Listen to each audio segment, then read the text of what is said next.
Hey everyone, wanted to make another matchup guide. This time we're going to be talking about GNAR versus GP. This is a really common matchup. People pick GNAR and GP, people pick GP into GNAR. It's definitely one where, depending on the stage of the game, the champions win at different item spikes and at different levels. So it's a really interesting matchup. And once again, I see a lot of people mess this matchup up. Then level 1 is really important in this matchup. So just like last time, we're going to talk about three things, right? Range, bush, and wave clear, right? So the range advantage is actually pretty equal in this matchup. You can say that GP is a melee champion and R is a range champion, but he transforms into a melee, but I wouldn't say that's necessarily true. I'd say they're both pseudo-ranged. Gangplank, his Q and his barrels have range to them. He's a spellcaster, so I would say it's equal on the range department. In terms of bush control, it's determined on who wins the all-in level 1, and this is definitely GP. If GNAR face checks a GP, he's just going to get run down, passived, right? Shot a million times, not going to be good. And in terms of wave clear, this is also pretty equal, level 1. They're both hitting the wave, that they're both going to hit level 2 around the same point, so it's about equal in the wave clear department. So the advantage that GP has over GNAR is that he can win the bush control battle because he wins the all-in, if there was to be an all-in, and the early levels. So we're going to take a look at how the enemy GP messes up controlling the bushes and how you can capitalize that as the GNAR side. Before we get into that, runes are really important in this matchup as GNAR. You should always be going fleet footwork on GNAR. Almost always. Some games I go Conqueror, but almost every single game is fleet footwork. And then you have to go second win. You have to start D-shield. Basically, what this allows you to do is, if GP is only queuing you and you're getting your fleet procs on him, then you can basically eat every single Q. It doesn't matter if he gets scratch procs or not.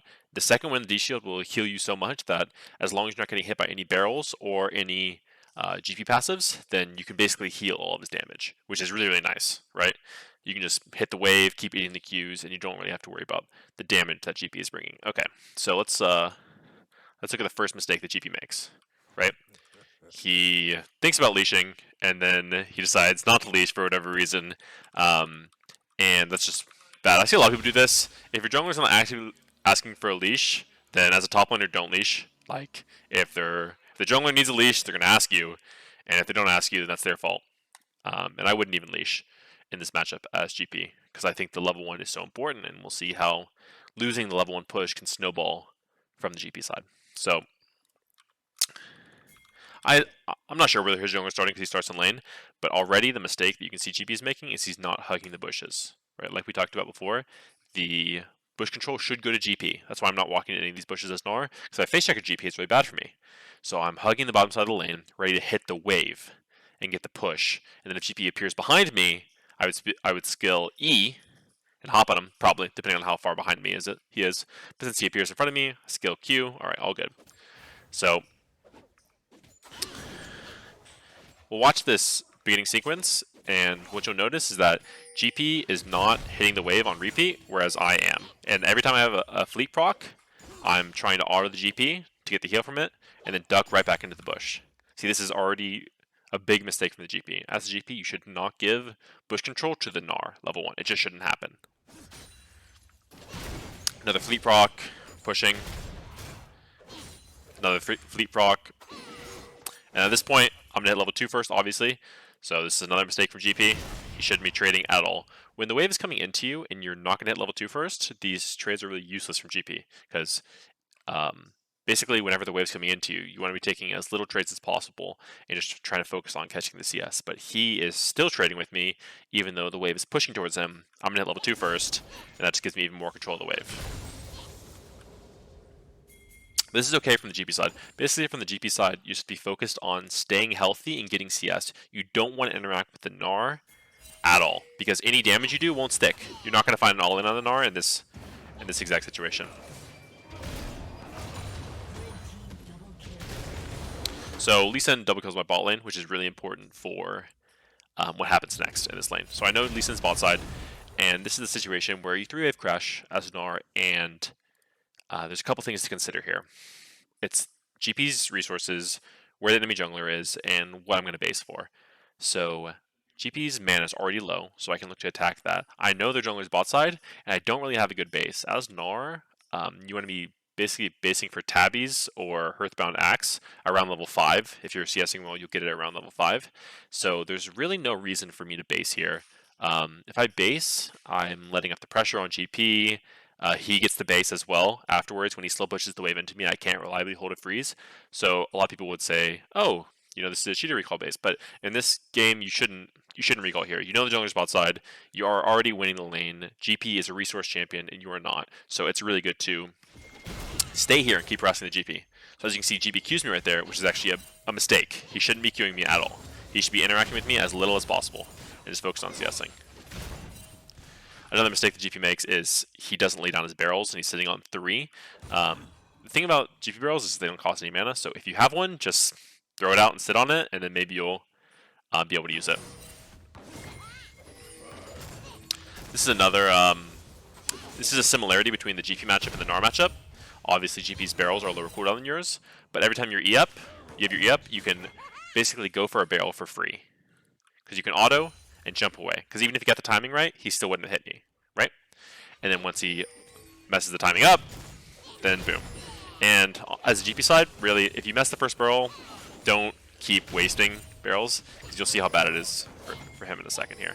Okay, so now he has 0 barrels, and he doesn't have another barrel combo for another 30 seconds. So this is a really tough spot to be in as GP. Basically, on the GP side, what you're looking to do is just get 700 gold, base for Sheen, and get back into the lane. And then obviously I know that from the Gnar side.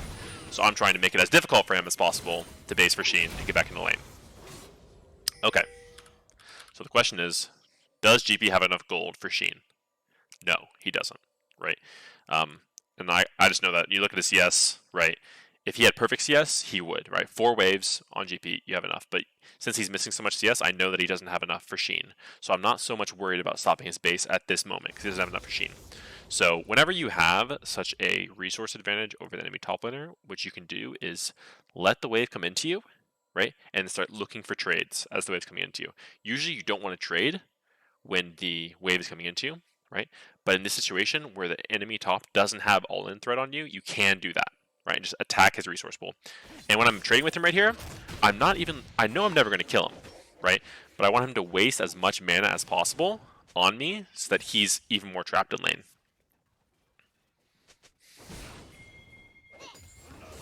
So you notice I'm not really pushing the GP either, right? I just want to attack his resource pool. If I'm pushing and I'm all up in his face, that leaves me vulnerable to ganks.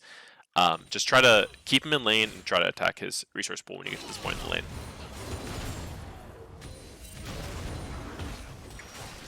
Okay. Now he's totally screwed, right? He's a potato. So I'm not really worried about the jungler anymore at this point, because it's not even a 2v1, it's a 1v1 if the jungler comes. So I E in, keep the pressure up. Lee Sin comes and ganks me, but like I said, GP's not a champion, so it doesn't matter. Even if he hits the Q, I'm fine. And this entire time, you're just trying to keep the GP from basing, and if he does base, you want him to lose something for it. So that's why I continue to push. And in this situation,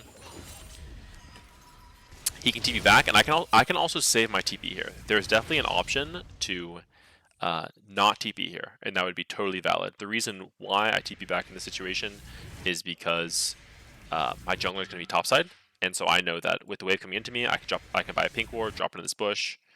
Waves pushing into me, I can very easily hold that freeze. And if Lee Sin comes, we should win the 2v2 with my Mega Gnar. So I ping my jungler, right? At this point, the lane is basically checkmated. GP shouldn't allow it to get to this point. Because he misplayed the level 1 and missed so much CS, he wasn't able to force a base where I don't have tabbies and he has Sheen, which is what you want to do from the GP side. So yeah, this would be like the ideal first 6 levels from the Gnar side. After this, it's pretty smooth sailing for Gnar until GP level 13. That's when GP can start winning again, but that's the first 6 levels of Gnar versus GP.